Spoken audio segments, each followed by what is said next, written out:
Our next speaker Thank you. gives me great pleasure to introduce Dr. Costa Nicolopoulos. Is both a personal friend and colleague now for a number of years.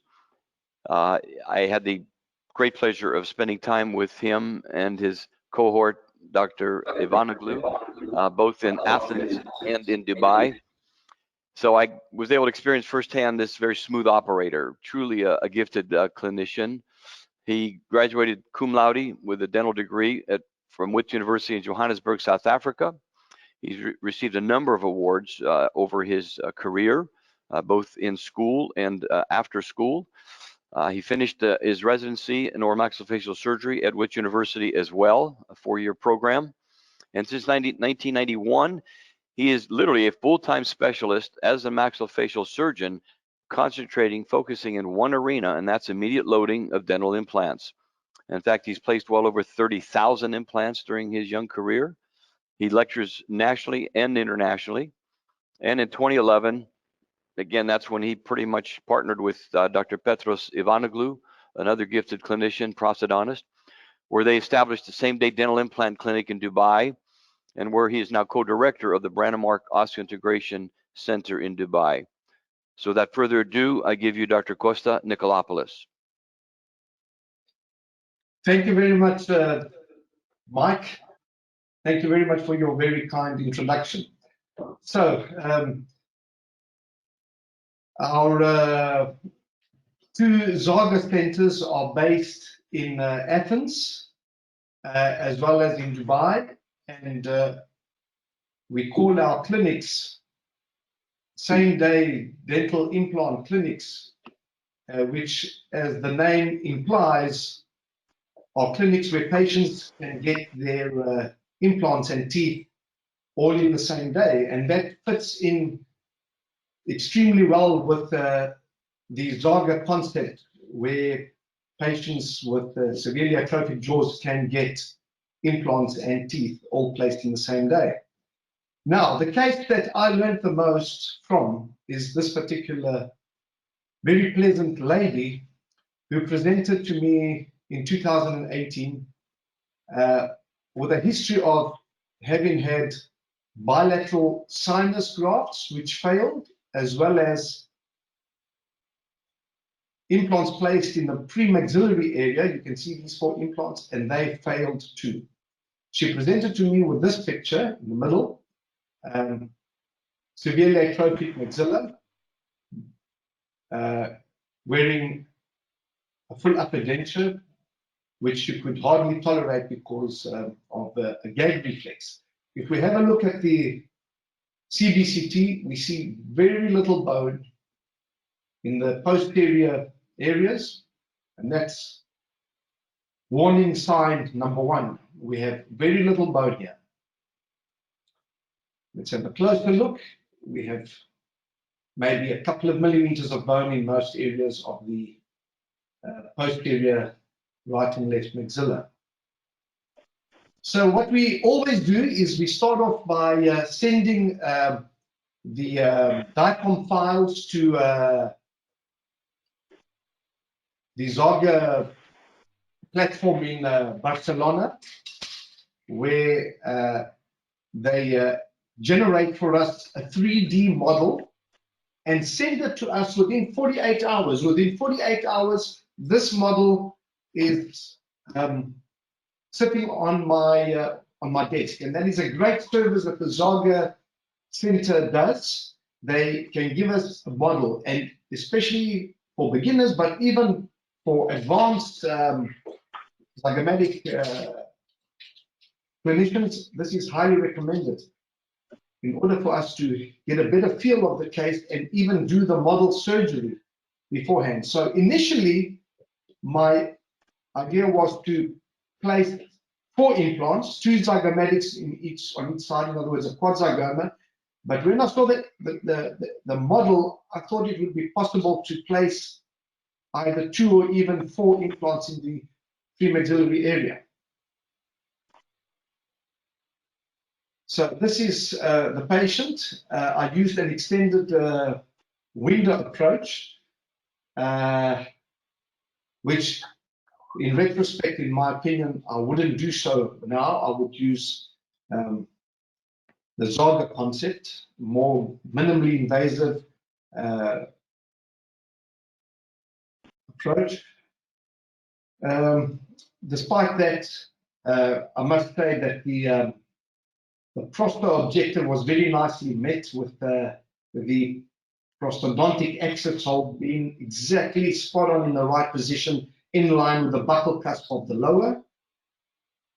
Got very, very nice primary stability. So this is like an extra sinus intramaxillary attempt to place this implant. And I placed 2 implants in the canine areas as well, 2 short implants. So at this point, because I know the outcome of the case, in this case, I think that mistake number 1 is I should have placed 4 zygoma implants and not placed 2 short implants here, and we'll see why later. And I think mistake number 2 is I should have handled this with a ZAGA approach in place of, or rather, as opposed to an extended window approach. Because remember, over here, we only have 1 or 2 millimeters of bone available. And if you tear this membrane, you risk chronic sinusitis. We took an impression with the attending prosthodontist, Dr. Fotis Melas. We took an open tray impression and gave the necessary material and records to the laboratory. And on the same day, the dental laboratory gave my colleague Fotis Melas a provisional, screw-retained provisional, which proved to be a little bit short in terms of vertical dimension. And he lengthened the teeth, gave it back to the laboratory, and in the same day, he got a lab-processed immediate loading prosthesis like this. And it looks very nice, and we were all very happy. So this is our patient, basically day 1 post-op. And we thought we did a fantastic job. 1 week post-op, Fotis Melas with his dental laboratory, George Nicolopoulos here in Lipada, Athens, using CAD-CAM technology, which is very popular these days, constructed a chrome cobalt CAD-CAM framework, and on that framework, individual zirconia crowns were cemented, given a screw-retained prosthesis. This is trying with wax gums, and delivery of the permanent prosthesis within 7 days. So 1 week post-op, this patient has the permanent prosthesis, screw-retained CAD-CAM with individual zirconia crowns cemented onto them. Everybody's very happy, patients happy. As you can see, screw-retained, beautifully positioned implants, zygomatic implants for screw retention, basically on the ridge, easy for the patient to clean, phonetics, aesthetics, all very nice. You can see the multi-unit abutments over there, but what you see is very thin bone here, very thin bone. So that's a risk. What you see here is the medially displaced lateral sinus wall, and 2 weeks post-op, healing very nice. You can see nice attached palatal mucosa, which has been moved buccally, like Professor Chantal Malave mentioned. This is 3 months post-op, still looks good, but something may be happening here on this front implant. So that's 3 months post-op. looks good, and more important, no sinus pathology. No sinus pathology. My only criticism is that I've overshot these sinuses, and you can see that I'm a little bit past the sinus, but no clinical signs or symptoms, no complaints. You can see the lateral wall of the sinus, which was there, has been displaced here. So that's, and here as well, displaced into the sinus. So looks good, can't fault that. Patent ostium, both on the right and the left, very nice. So far so good. But unfortunately, the front implants, the anterior implants failed. And if these implants failed, in this case, we have a problem because there is a mistake here. This implant, this zygomatic implant, as well as the one on the other side, they have not been placed in such a way which will allow us to place a second zygoma on each side to make it a quad zygomatic. So we should have planned for a possible second zygomatic implant. At the time, I should have placed that implant further posteriorly or distally in order to allow for a potential zygoma in future. So let's have a look at what happened, unfortunately. Now, this is still everything's going well. This just shows that the implant hasn't been placed in such a way which will give us an opportunity for a quad zygoma if necessary. It shows, of course, the medially displaced sinus wall here. It shows a nice clear sinus. 6 months post-op, both anterior short implants fail.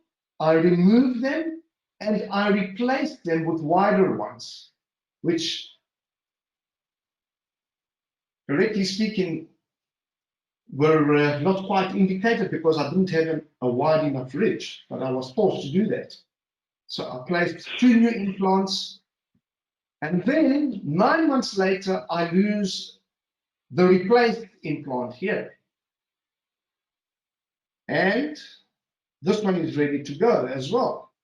And the sinuses are starting to look cloudy. Why? Because this prosthesis here is now only being retained by the zygomatic implants. And as we know, zygomatic implants have very often a certain amount of leverage, movement. And have a look at the 3D scan now. It's horrific. The sinuses are totally opacified because there's a movement of these zygomatic implants because the whole prosthesis is retained by the zygomatic implants. And what happened is this multi-unit prosthetic screw, the screw of the zygomatic in the zygomatic implant on the right over here, fractured because it was overstressed, because it's basically an all-on-2. This implant is lost. So the plan now is that we should remove everything because this implant's gone, you have to remove it. This implant is positioned in such a way that doesn't allow me for another zygomatic implant to be placed. The same applies here. And worst, on top of everything, is that zygomatic, that multi-unit abutment screw, after 2 hours, both by the prosthodontist Fatis Melas and by me, we could not remove that fractured screw because it was deformed due to the bending moments of the prosthesis. So now we really have a problem. We need to remove everything. And how do we remove the zygo implants? We remove them with these particular extraction forceps. These are Q3D extraction forceps. You can see the codes here if you're interested. They have serrated beaks, very important, serrated beaks. This is the one for the upper, this is the upper one, this is the lower one. The beaks come close together. That's very important. If you use an extraction forceps where the beaks do not come close together, it won't work. You grab the implant in the cervical area and you derotate it with all your force. You must be strong.